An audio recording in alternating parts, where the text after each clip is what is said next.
You're listening to Kizuki, the podcast. I'm Mae Yoshikawa, and I define the Japanese concept of kizuki as the following. Kizuki 1. A moment of epiphany, an aha of realization or insight which opens the knower to a new dimension of truth that was formerly unknown. 2. Steps in an incremental growth of awareness, resulting in a movement from ignorance to greater awareness of the bigger picture. A kind of knowing that cannot be undone, that cannot be unrealized. As a longtime yoga and meditation practitioner, a world traveler, and curious self-explorer, I'm obsessed with kizukis. Listen on each week for inspiring and enlightening stories that may just tip you over for your next aha. On this week's episode, The Little Sweet Things.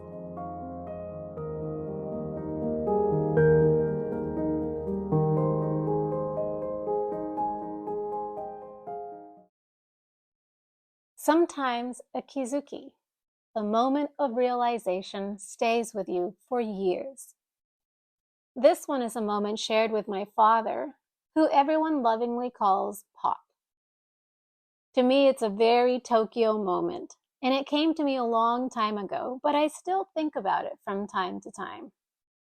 Today, I want to share it with you, because a true kizuki stands the test of time. A kizuki is timeless. It was an ordinary day under ordinary skies. Pop got off work a little early. As he crossed the overpass above the railroad tracks, he spotted a group of schoolboys, their eyes bright with anticipation as they waited for the next train to arrive. When the local passenger train finally approached, the boys began to wave, arms wide, whole bodies leaning into the moment, hoping the driver would see them. But from afar, there was no way to tell if their presence had been noticed. Then suddenly, the train's horn rang out. Loud, clear, unmistakable, a booming "hello" echoing through the air. The boys erupted in joy, jumping, squealing, spinning in place. The driver had seen them. "A horn, just for them," Pop said later that evening, retelling the story with a smile. It was such a sweet thing for the driver to do. What struck me even more was the tenderness in Pop as he shared it, how this small moment had left enough of an impression to travel all the way home with him. More than 20 years have passed since that ordinary day, and yet this story still rests warm in my heart. Then today, while eating soba with a friend, he told me something that gave this memory new meaning. He'd recently heard a radio program that collected arigato stories, messages of thanks sent by listeners. One letter was from a train driver. He said, "I drive a passenger train here in Tokyo. Every day, I carry hundreds of lives. I love my job, but there are days when the weight of that responsibility feels overwhelming.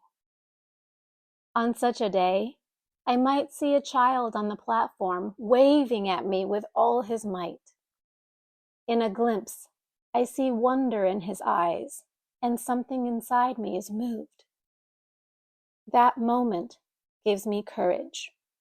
It reminds me why I do what I do. And so I get up and drive again. Arigato. Thank you for waving." Maybe it was just another train for you, but for me, it made all the difference. Thank you, little one. You are a powerful little one. Hearing that, something shifted in me. I realized I'd never really considered the train driver's perspective before. Arigato. Thank you. I say it now in my heart to all the train drivers who guide us safely day after day. To the ones we barely notice. To the ones whose lives run parallel to ours but never intersect, except in a shared moment of recognition. How many unseen arigatos are there in the world? How many moments, how many lives, how many silent exchanges that go unnoticed and unspoken? You were right, Pop. It's the little sweet things that carry the seed.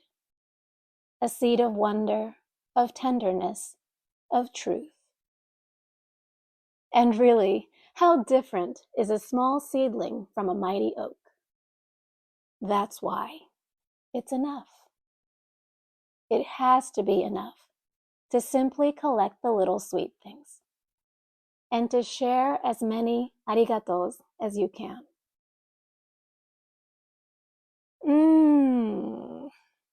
If this story touched you the way it touched my heart, or made you remember one of your own kizuki moments, I'd love to hear from you.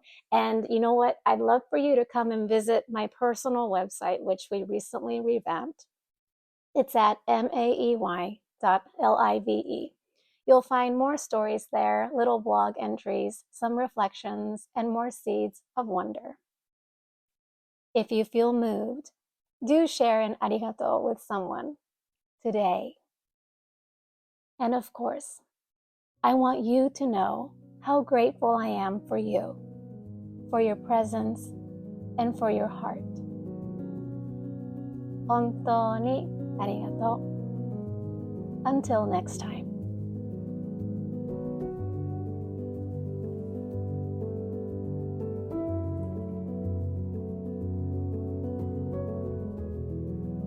Thank you for listening.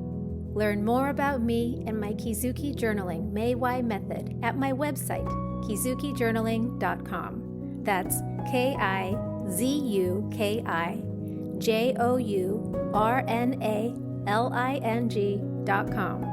Or find me on Instagram at MAEYOSHIKAWA.